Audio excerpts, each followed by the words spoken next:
Bien, merci beaucoup. Dans la précédente vidéo, nous avons parlé de de la présentation du logiciel Asana. Passons directement comment créer un projet Asana. Pour créer un projet Asana, on vient dans équipe, on vient dans équipe, on clique sur projet, projet vierge. Très bien. Une fois cliqué sur projet vierge, ensuite vous lui attribuez un nom. Nous allons attribuer à notre projet un nom qui est la conception d'une application hybride de géolocalisation des hôpitaux. Conception d'une application hybride de géolocalisation. Géolocalisation des hôpitaux. Des hôpitaux. Voilà. Voilà les noms que nous venons d'attribuer à notre projet qui est la conception d'une application hybride de géolocalisation de quoi? Des hôpitaux. Une fois attribué les noms à votre projet,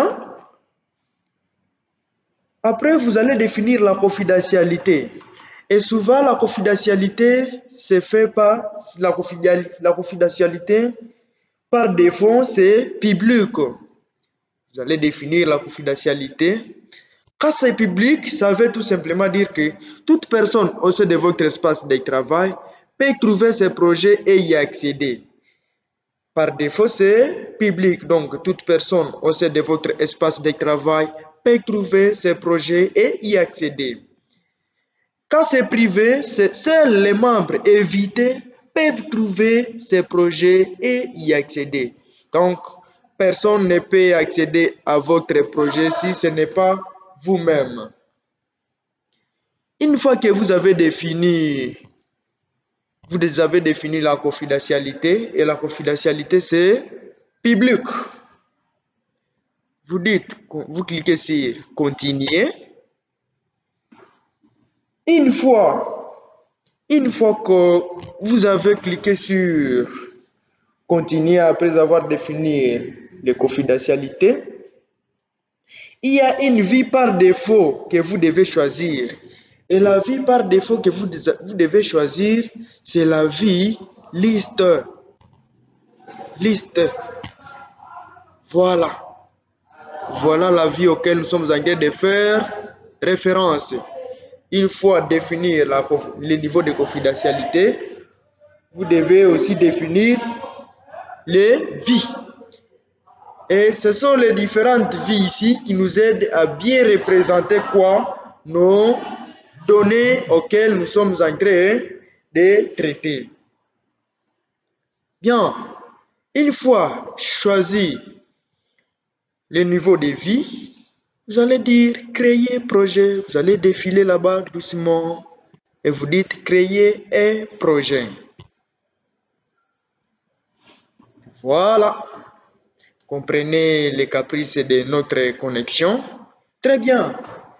Notre projet vient d'être créé, c'est conception d'une application hybride de géolocalisation de quoi? Des hôpitaux. Une astuce très importante que je vais vous montrer ici, les amis. Une petite étoile ici qui va vous ajouter les projets. Il y a une petite étoile ici. Vous voyez l'étoile ici. Si vous voulez que votre projet, le nom de votre projet soit affiché au niveau, nous disons, ici dans cette section pour des favoris, vous voulez que votre application soit ajoutée au niveau des favoris, il suffit tout simplement de cliquer sur cette petite étoile et le projet sera directement affiché au niveau des favoris. Voilà la petite astuce que j'étais en train de vouloir vous parler. Pour gagner le temps, nous allons avancer. Ici au-dessus de la zone de recherche, vous voyez ici au niveau de la zone de recherche, nous avons la zone de recherche. Si vous voulez rechercher un projet, il suffit de taper quelques mots du projet dans cette barre de recherche. Qu'est-ce qu'on va maintenant faire? Nous allons cliquer sur... Qu'est-ce que nous allons faire? Autre chose, les amis. Autre chose que nous allons faire ici. Qu'est-ce qu'on va faire?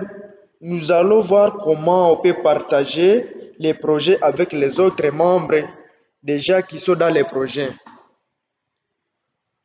Pour partager les projets avec les autres membres qui sont déjà dans notre projet ici, il suffit de cliquer sur partager. C'est trop clair, les amis. C'est trop clair. Une fois cliqué sur partager, vous avez cliqué sur partager. Ici, vous allez dire ajouter des membres, par exemple. Je peux ajouter n'importe quel d'autres collaborateurs. On peut se dire, par exemple, Mouindo Taliam Bene, qui est d'ailleurs l'administrateur du projet ici. Voilà. Nous avons, par exemple, Ézéchiel,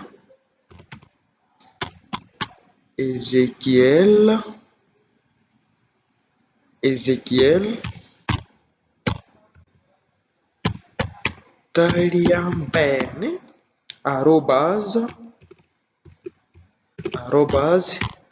gmail.com.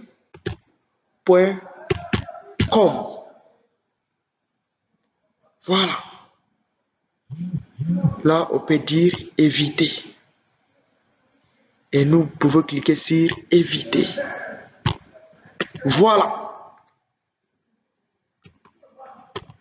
Là, nous venons d'éviter comment on peut partager les projets avec les autres parties prenantes afin qu'ils puissent accéder aussi à quoi? À notre projet.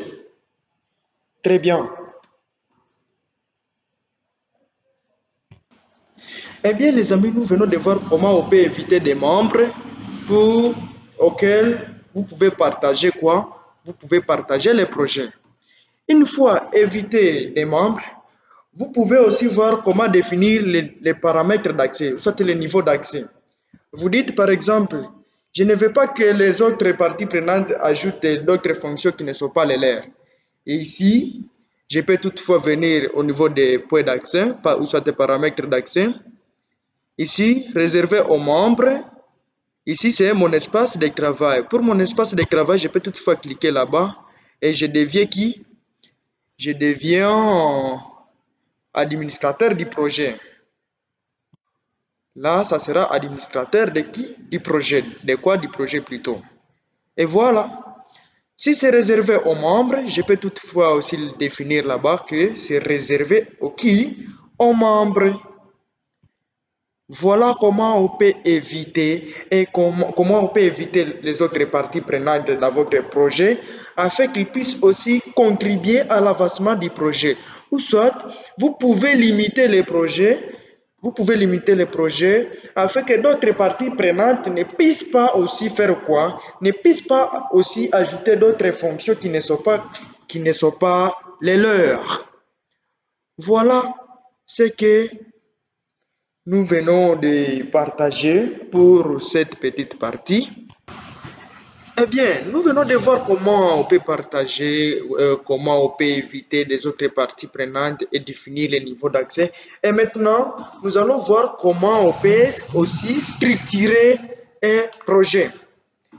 Pour structurer un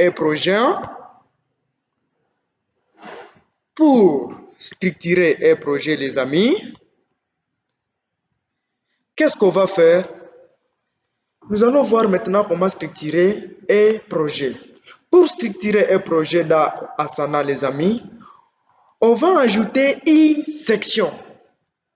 On va cliquer sur ajouter une section. C'est ici, les amis. Ajouter une section. Nous allons cliquer sur ajouter une section. Et nous allons donner le nom à notre section. Eh bien, nous allons ajouter une section. Ajouter une section, c'est ici. Nouvelle section. Nous allons dire section 1. Nous allons dire section 1. Ça dépend du nombre de sections que votre projet aura à avoir. Ici, c'est section 1. Une autre section, nous allons dire section 2. C'est section 2.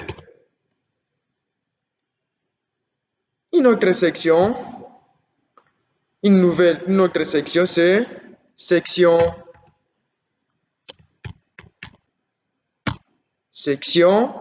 3. Voilà. Ici, c'est quelle section? Section 1. Ici, c'est... Ici, nous allons supprimer. On peut aussi supprimer une section. Ici, on peut renommer cette section. On dit section combien? On peut se dire, c'est section D. Section D. Après, on peut ajouter une autre section. C'est dit section 3. Une nouvelle section qui est section 3.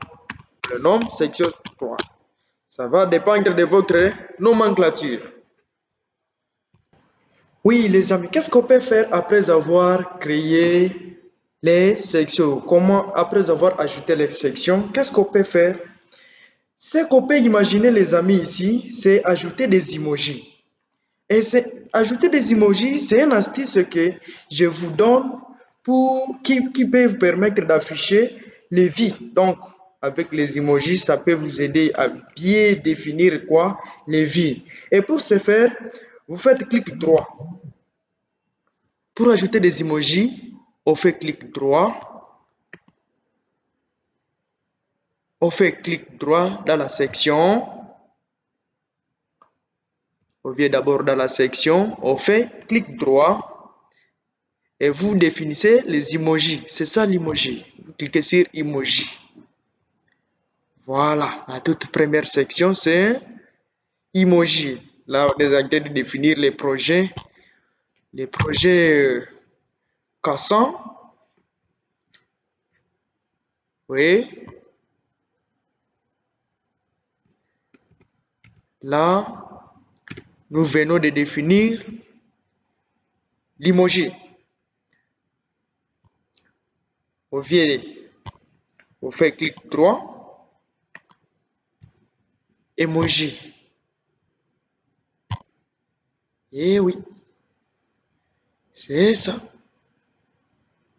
C'est dans la section 1. Revenons aussi dans la section D. Clic droit, emoji. Choisissez l'emoji que vous voulez. Bien. Revenons aussi dans la section 3. Emoji. Vous définissez l'emoji là-bas. Et oui. C'est une astuce très importante auquel nous devons faire référence. C'est quoi maintenant l'importance de ces emojis, les amis? Les emojis ici jouent un rôle très important parce qu'ils permettent de faire quoi? D'illustrer les différentes parties de votre projet. Avec les emojis, vous saurez identifier que c'est dans telle section où j'ai tel élément. Cet emoji représente telle section. Cet emoji représente telle section. Cela va vous permettre de bien illustrer quoi? Votre projet. Voilà l'importance de quoi? Des emojis, ces chers amis, dans l'apprentissage du logiciel Asana. Alors, qu'est-ce que nous devons faire après avoir ajouté des emojis? Après avoir ajouté des emojis, les amis, ensuite, on doit ajouter des tâches pour chaque section. Nous avons une section sans nom ici. Il y a aussi la section 1, la section 2 et la section 3. Et à chaque section, nous allons ajouter une tâche. Ici, qu'est-ce que nous allons dire? Dans la section sans nom, nous allons dire élaboration de quoi? Du cahier des charges. Élaboration du cahier des charges. Après l'élaboration du cahier des charges, on peut encore aussi ajouter une autre tâche qui est quoi? Par exemple, analyse des besoins. Après élaboration du cahier des charges, il y a analyse de quoi? Des besoins. Après l'analyse des besoins, on peut passer directement à la première section. Là aussi, on ajoute une tâche. Dans la première section, nous allons ajouter la conception de l'application. Après analyse des besoins, il y a la conception de l'application. La conception de quoi? De l'application. Là, nous sommes dans la première section. Dans la deuxième section, on peut ajouter une tâche qui est par exemple développement. Supporter les amis, comme c'est de la pratique, il fallait profiter davantage.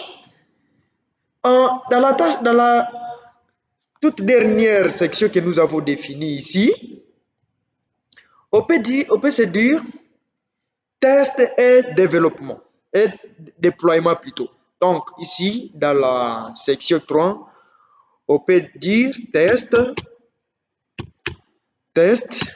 et déploiement.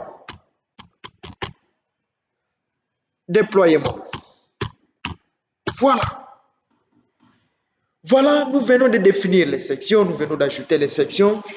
Et dans chaque section, nous venons d'ajouter les emojis qui nous permettent d'illustrer les différentes parties de notre projet. Et enfin, nous venons d'ajouter à chaque section une tâche. À chacun, une tâche appropriée. Eh bien, voyons maintenant comment structurer notre projet avec ces fameux champs.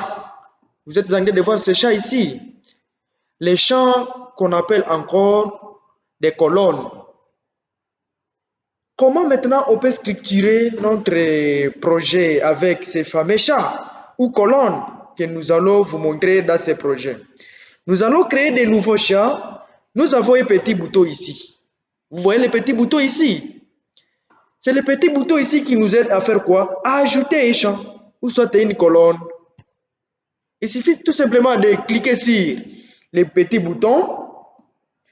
On clique dessus. Là, il y a des colonnes qui nous sont présentées. C'est à vous les besoins de fonctionnalité de votre projet. C'est à vous de bien choisir les besoins de votre fonctionnalité.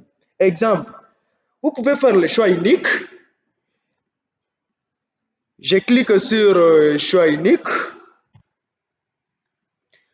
En cliquant sur choix unique, j'écris priorité ensuite.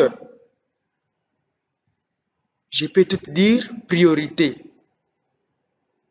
Étape, statut, je peux dire priorité.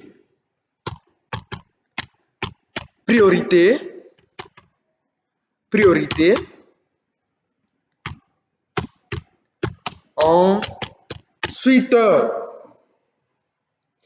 une fois priorité, je dis priorité. Ensuite, je vais lui donner les différentes valeurs. Ici, je peux dire par exemple faible.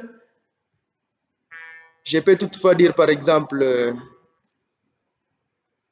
suite, priorité, suite.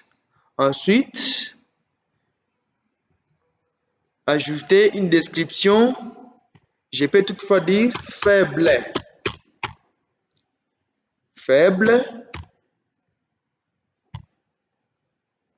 Après avoir écrit faible, je peux toutefois aussi dire moyenne, soit élevée.